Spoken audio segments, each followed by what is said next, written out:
సామధాన భేద దండోపాయాలు అంటారు కదా. సో బీజేపీని ఎదుర్కోవడానికి వీటిలో ఏ ఒక్కటి కూడా వదిలిపెడతలేదు వెస్ట్ బెంగాల్ ముఖ్యమంత్రి మమతా బెనర్జీ. సో రీసెంట్ గా అటు బీజేపీ పార్టీకి కావచ్చు, మోదీకి కావచ్చు, డైరెక్ట్ గానే వార్నింగ్ ఇచ్చింది. ఏమనంటే ఎస్ఐఆర్ అని ఎలక్షన్ల ఓటర్ల జాబితా ప్రక్షాళనని అనేక పద్ధతులు తీసుకొచ్చి మమ్మల్ని ఇరగాటంలో పెట్టాలని చూస్తే రాష్ట్రంలో ఏమైనా జరగచ్చని మమతా బెనర్జీ డైరెక్ట్ గానే వార్నింగ్ ఇచ్చింది. సో దీని గురించి అంటే మామూలుగా ముర్షిదాబాద్ లో ఇదే ఎస్ఐఆర్ గురించి ఆమె ఒక ముఖ్యమంత్రి స్థానంలో ఉన్నటువంటి వ్యక్తి రోడ్ల మీదకి వచ్చి నిరసనలు చేస్తుంది. సో ఈమె చేసినటువంటి పనికి అక్కడ ఉన్నటువంటి గవర్నర్ ఏమంటుందంటే మమతా బెనర్జీ గారు ప్రజలను తప్పుదో పట్టిస్తుంది, మిస్లీడ్ చేస్తుంది. సో మిగతా 8 రాష్ట్రాల్లో కూడా ఎస్ఐఆర్ జరుగుతుంది, మరి ఈమెకే ఎందుకు ప్రాబ్లం అవుతుందని చెప్పి ఆయన వ్యాఖ్యలు చేయడం జరిగింది. సో ప్రస్తుతం అసలు అక్కడ ఏం జరుగుతుంది అనే విషయాలు పూర్తిగా ఈ వీడియోలో చెప్పే ప్రయత్నం చేస్తాము. వీడియో అయితే చాలా ఇంట్రెస్టింగ్ ఉంటుంది. లోపలికి వెళ్లే ముందు ఒక లైక్ చేసి ఛానల్ను సబ్స్క్రైబ్ చేసుకోండి. వెస్ట్ బెంగాల్లో నెక్స్ట్ ఇయర్ ఏదైతే ఫిబ్రవరి నుంచి ఏప్రిల్ మధ్యలో ఎలక్షన్లు ఉన్నాయి కాబట్టి ప్రస్తుతం నవంబర్ 4 నుంచి వెళ్ళి ఎస్ఐఆర్ ప్రక్రియ స్టార్ట్ అయింది. డిసెంబర్ 4 వరకు అది క్లోజ్ అయిపోతుంది. సో ఒక రికార్డ్ ప్రకారం ఏంటంటే దాదాపు 1 కోటికి పైగా ఈ అక్రమ చొరబాటుదారుల ఓట్లు, తర్వాత ఫేక్ ఓట్లు, దొంగ ఓట్లు ఉన్నాయి. సో అవి బయటకు వస్తాయని చెప్పేసి ఒక రికార్డు ఉంది. సో మమతా బెనర్జీ ఏంటంటే ఈ ఓట్ల కోసం, ఈ 1 కోటి ఓట్ల కోసం, ఈ ఇల్లీగల్ ఓట్లు ఏవైతున్నాయో సో వాటి కోసమే ముంగటికి వచ్చి సో వాటి కోసం సెంట్రల్ గవర్నమెంట్ తోని కొట్లాడడానికి ట్రై చేస్తుంది. కాకపోతే ఇప్పుడు గతంలో కూడా టీఎంసీకి చాలా విమర్శలు వచ్చినాయి. ఏమందంటే అక్కడ ఉన్నటువంటి టీఎంసీకి చెందినటువంటి కార్యకర్తలు సో వేరే దేశం వ్యక్తులకు అంటే మయన్మార్ నుంచి వచ్చిన వ్యక్తులు కావచ్చు, బంగ్లాదేశ్ వాళ్ళకు వీళ్ళు డబ్బులు తీసుకొని ఓటర్ ఐడీలు ఇప్పిస్తున్నారని చెప్పేసి కొన్ని విజువల్స్ బయటకు వచ్చినాయి. అప్పుడు తీవ్రమైనటువంటి విమర్శలు వచ్చినాయి ప్రభుత్వం మీద. అది చాలా వరకు ప్రజల్లో కూడా వీళ్ళ పట్ల మైనస్ అయిపోయింది. సో ఇప్పుడు గతంలో ఎలక్షన్ జరిగినప్పుడు ఈమెకు టీఎంసీకి 48% ఓట్లు వచ్చినాయి, అటు బీజేపీకి 40% ఓట్లు వచ్చినాయి, అంటే 8% డిఫరెంట్ ఉంది. సో ఇక్కడ ఈ ఓట్లు ఏదైతే 1 కోటికి పైగా అని చెప్తున్నామో ఒకవేళ అవి 5 to 9%, 12% అయితే సో అవి బయటకు వస్తే ఈమె పరిస్థితి ఏంది? సో మరి ఇప్పుడు ఏదైతే ఎలక్షన్లో 48% వచ్చినాయి, వాళ్ళకి 40 వచ్చినప్పుడు 5 సంవత్సరాల టైం నీ దగ్గర ఉన్నప్పుడు, 5 సంవత్సరాలు నువ్వు ముఖ్యమంత్రి ఉన్నప్పుడు సో మిగతా ఈ 40% ఉన్నటువంటి ఓట్లకి వెళ్ళి 20% నువ్వు ఎందుకు ఆకర్షించలేకపోతున్నావు? సో ప్రజలకి వెళ్ళి వాళ్ళ సంక్షేమ పథకాలు అమలు చేసి నీ మీద మంచి అభిప్రాయం పెంచుకొని నీకు ఉన్నటువంటి 48% 68 చేసుకో, 70 చేసుకో.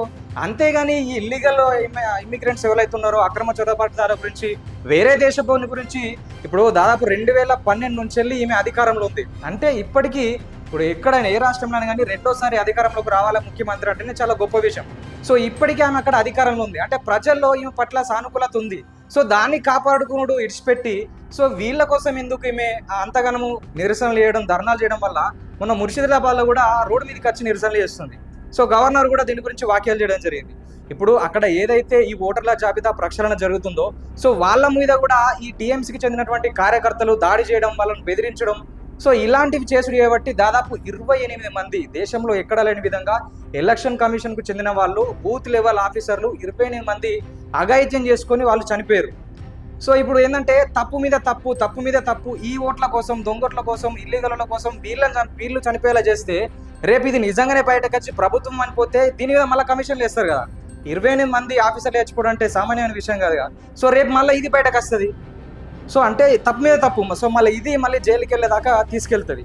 సో ప్రస్తుతం మరి 8 రాష్ట్రాలలో ఎస్ఐఆర్ ప్రక్రియ జరుగుతుంది. సో ఎందుకు ఈమెకే మరి ప్రాబ్లం అవుతుంది అనేది ప్రస్తుతం పాయింట్. ఇప్పుడు కేజ్రీవాల్ కంచుకోటైనటువంటి ఢిల్లీ బీజేపీ అక్కడ గెలిచింది, తర్వాత అస్సాం అనొచ్చు, తర్వాత బీహార్. సో మరి బీజేపీ ఏదన్నా ఉల్టా సీదా చేసి గెలుస్తుందా అనేది కూడా చర్చలు నడుస్తున్నాయి. సో ఈ అంశం గురించి అసలు మీరేమనుకుంటున్నారు? బీజేపీ కరెక్ట్ పద్ధతిలో వెళ్తుందా, లేకపోతే అక్కడనే అవకతవకలు జరుగుతున్నాయా? సో మీరేమనుకుంటారో ఒకసారి కామెంట్ చేయండి.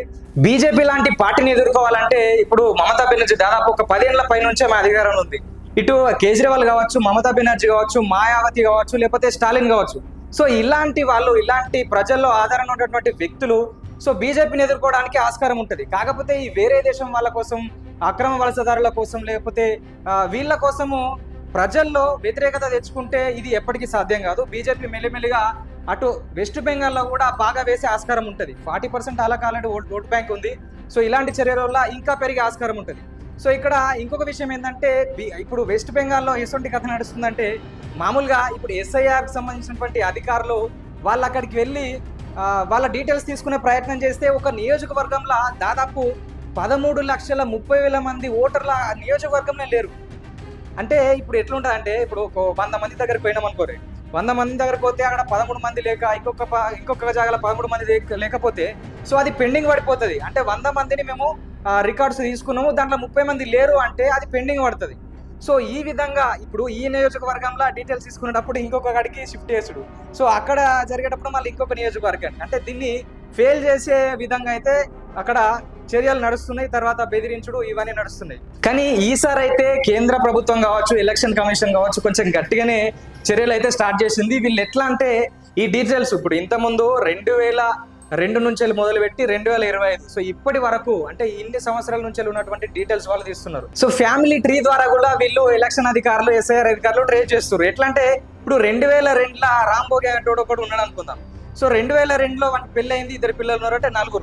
సో 2025 వచ్చేసరికి మన జనాభా ఎంత ఉంటుంది అనే దానిపైన కూడా వీళ్ళు డీటెయిల్స్ చేస్తున్నారు. ఎందుకంటే ఇప్పుడు ఉన్నటువంటి పరిస్థితుల్లో వెస్ట్ బెంగాల్ కావచ్చు, లేకపోతే అస్సాం కావచ్చు, లేకపోతే నాగాలాండ్, మిజోరం, త్రిపుర లాంటి రాష్ట్రాలలో ఇప్పుడు అంటే ఒకటే సంవత్సరంలో దాదాపు 10 ఏళ్ళు వచ్చి చేరుతాడు, ఒకటే సంవత్సరంలో 25. మరి అది ఎప్పుడు కొడతాడు, ఎప్పుడు 10 ఏళ్ళు పెరుగుతాడు. సో అలాంటివి ఉన్నాయి. అంటే దీని ద్వారా ఏంటంటే జనాభా కూడా ఏ స్థాయిలో పెరుగుతుంది. 2002లో ఒక ఫ్యామిలీలో 4 ఉంటే 2025 వరకు ఒక 10 మంది అవుతుర్రా, 8 మంది అవుతుర్రా. సో దానికి సంబంధించినటువంటి డీటెయిల్ కూడా బయటకు వస్తాయి. సో నిజంగా ఇది పారదర్శకంగా జరుగుతుందా, మరి జరుగుతలేదా? ఇప్పుడు మమతా బెనర్జీ ఏంటంటే ఒకవేళ ఎస్ఐఆర్ ప్రక్రియ జరగాలి, కాకపోతే పారదర్శకంగా జరిగే విధంగా చూసుకోవాల్సిన బాధ్యత మమతా బెనర్జీది. అంతేగాని ఇవ్వలేని బాధ ఏమే కాసినట్టు మొత్తం దాన్ని పూర్తి స్థాయిలో వ్యతిరేకిస్తా అంటే మాత్రం ప్రజలు ఏమైనా వ్యతిరేకిస్తారు. ఓన్లీ సంవత్సరం గడువు ఉంది కాబట్టి ఎలక్షన్ రావడానికి ప్రజలను ఆకట్టుకునే ప్రయత్నం చేయాలి తప్పించి సో ఇలాంటి పనులు చేస్తే ఆమెకే నష్టం.